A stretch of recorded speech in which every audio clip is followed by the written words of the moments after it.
Assalamualaikum warahmatullahi wabarakatuh. Ini radio power supply untuk radio Amato. Daripada pagi tadi aku duk repair ni. Tukar komponen-komponennya. Tukar dengan ni, pair dengan ni. Tak jadi, pair dengan ni tak jadi. Lepas tu aku tidur.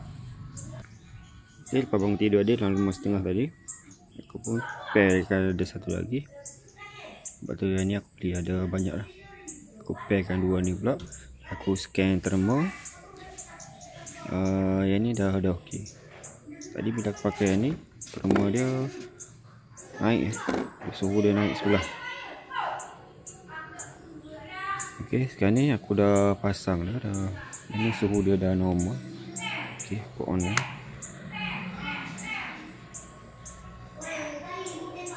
Okay, jadi supply ni dia boleh adjust lah.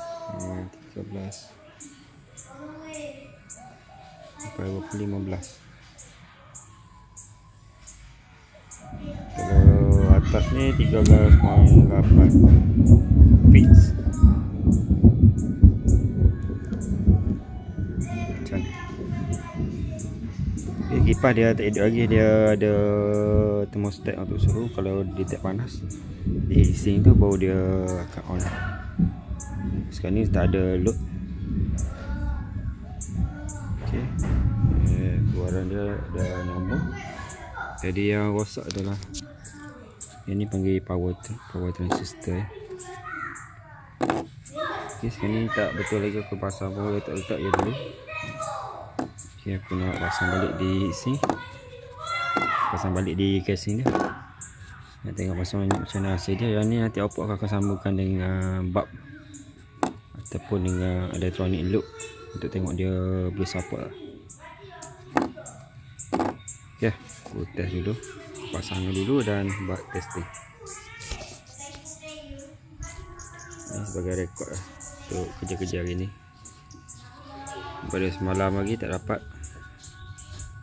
sambung lagi. Jadi komponen yang ni lah.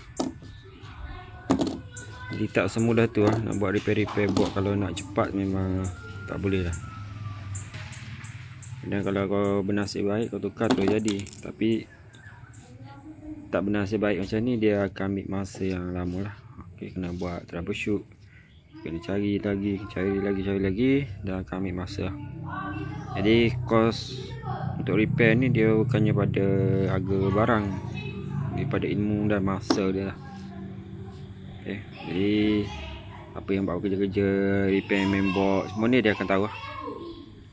Okay, itu saja perkongsian ataupun rujukan aku untuk sebagai rujukan aku balik ini.